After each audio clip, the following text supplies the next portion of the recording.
Hello दोस्तों, कैसे हैं आप लोग। अब तक हमने मार्शल गॉड में देखा कि मार्शल किंग में ब्रेक थ्रू करने की वजह से उधर बहुत ही बड़ा फिनोमिना क्रिएट होता है, जिसकी वजह से बहुत सारे डिवाइन लाइटनिंग उधर अपीयर होते हैं और आखिर में शूफैंग के बॉडी में एब्जॉर्ब हो जाते हैं।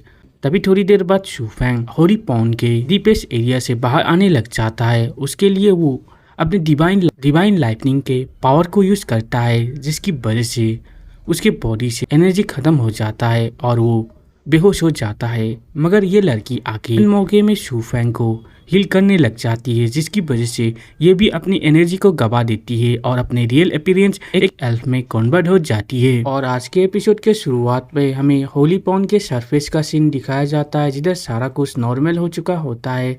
तभी दिखाया जाता है अचानक से उधर से वानजी बाहर आ जाता है, जिसको देख के एक बंदा कहने लगता है, देखो कोई बाहर निकला है। ये सारे लोग सोचने लगते हैं वानजी की वजह से ही ये डिवाइन फिनोमिना क्रिएट हुआ है और उसने ही एंशिएंट नीडल को ट्रिगर किया है, जिसकी वजह से सारे लोग उधर बहुत ही खुश होने लग जाते हैं। मगर दूसरी तरफ यानजी सोचने लगता है इधर क्या हो रहा है। मगर तभी हमें दिखाया जाता है एक बंदा चिल्लाते हुए यानजी को कहने लगता है, ब्रदर यानजी, आपने तो एंशिएंट नीडल को ट्रिगर कर दिया, आप तो बहुत ही महान है। इस बात को सुन के वानजी भी हैरान हो जाता है और कहने लगता है, क्या किसी ने एंशिएंट नीडल को ट्रिगर कर दिया है? मैं तो सिर्फ गाओ सैंग का इंतजार कर रहा था, क्योंकि गाओ सैंग शूफैंग को मारने के लिए गया था और इसलिए ही मैं उसका इंतजार नीचे कर रहा था। मगर इतनी देर बाद भी वो वापस नहीं आया। मगर मैं सोच ही नहीं सकता हूँ कि मैं एक एंशिएंट नीडल को ट्रिगर भी कर सकता हूँ। मगर शायद इधर कोई नहीं जानता है किसने एंशिएंट नीडल को ट्रिगर किया है। ये तो मेरे लिए ही अच्छा है। और ये सोच के सारे लोगों को कहने लगता है, आप लोग सही बोल रहे हैं, मैंने ही एंशिएंट नीडल को ट्रिगर किया है। तभी ये सारा कुछ देख के जियाकुन बहुत ही गुस्सा करने लग जाता है और कहने लगता है, ये कैसे पॉसिबल हो सकता है? इस बंदे को तो मैंने होली पॉन्ड में देखा था, वो तो होली पॉन्ड के डीपेस्ट एरिया के नजदीक भी नहीं जा पा रहा था, मगर वो कैसे होली पॉन्ड के डीप एरिया में जाके एंशिएंट नीडल को ट्रिगर कर सकता है? तभी दिखाया जाता है साउदर्न लॉर्ड जियाकुन को कहने लगते हैं, तुमने क्या नहीं देखा था आसमान में गोल्डन लाइटनिंग गिरा था? इसका मतलब तो एंशिएंट नीडल को ह्यूमन रेस ने ही ट्रिगर किया है। जियाकुन इस बात को सुन के और भी ज्यादा गुस्सा करने लग जाता है और कहने लगता है, ये बंदा इस ग्लोरी को डिजर्व नहीं करता है, इसलिए मैं आज इसे इधर ही मार डालूंगा।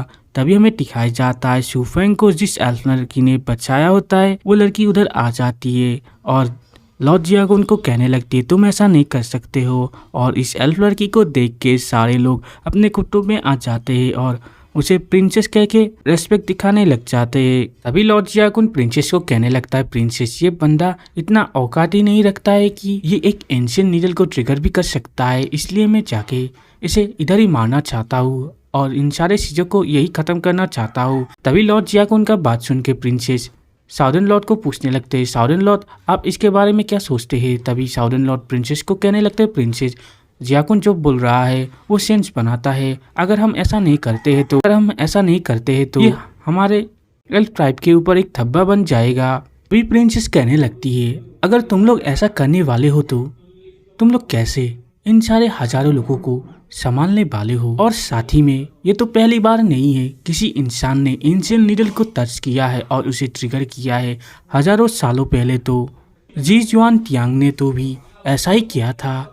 अगर एल्फ ट्राइब के अलावा बाकी ट्राइब का इस एंशिएंट नीडल को छूना हमारे एल्फ ट्राइब के लिए एक बेइज्जती की बात है, तो ये तो हजारों साल पहले ही हो चुका है।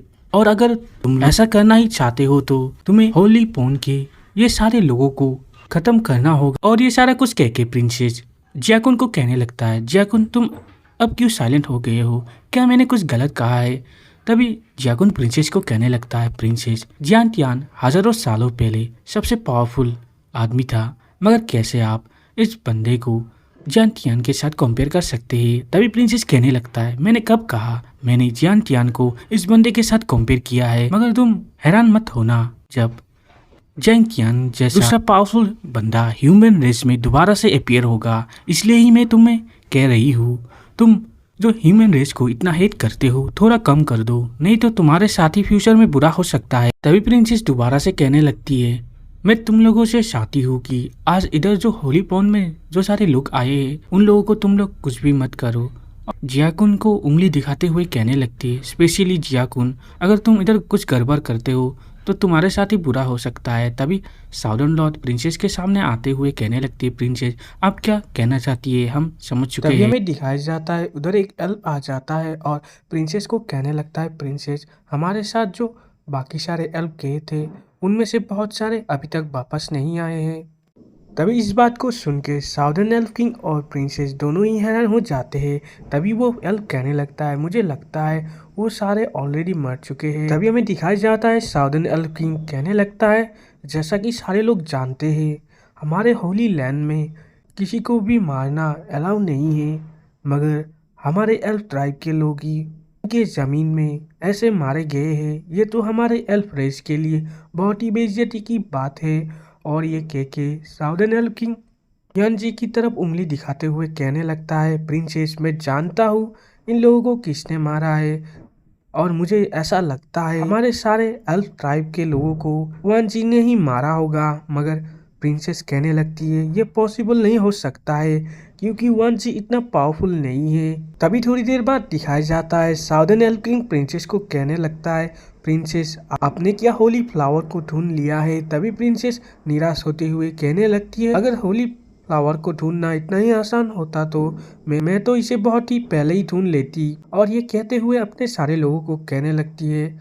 चलो हम एक दूसरे सिटी की तरफ जाते हैं। मगर साउदर्न एल्फ किंग प्रिंसेस को रोकते हुए कहने लगता है, प्रिंसेस इधर एक पार्टी है, आप ऐसा क्यों नहीं करती है, आप इस पार्टी में खाना खा के इधर से चली जाइएगा। इस बात को सुन के प्रिंसेस भी खुश जाती है और उस पार्टी में जाने के लिए रेडी हो जाती है। दूसरी तरफ हमें शूफेंग को होश में आते हुए दिखाया जाता है, जिसको देख के डेंग डेंग भी बहुत ही खुश जाती है। तभी शूफेंग कहने लगता है, मेरा ताकत वापस आ रहा है, मगर मुझे किसने हील किया है। डेंग डेंग क्या तुमने ही मुझे हील किया है। तभी डेंग डेंग शूफेंग को कहने लगते, शूफेंग किसी और ने तुम्हें इधर हील किया है। तभी शूफेंग चारों तरफ देख के कहने लगता है, किसने मुझे हील किया है। और शूफेंग को ऐसा करते हुए देख के डेंग डेंग कहने लगती है, वो तो पहले ही जा चुकी है। मगर तभी डेंग डेंग शूफेंग के ऊपर गुस्सा करते हुए कहने लगती है, तुमने तो मुझे बहुत ही डरा दिया था।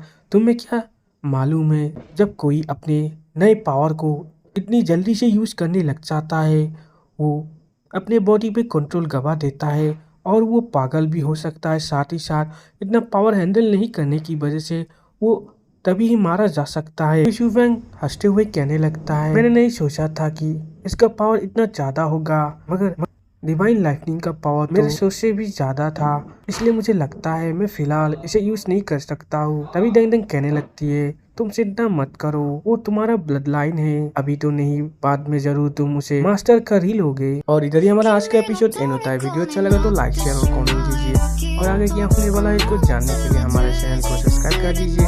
Thank you.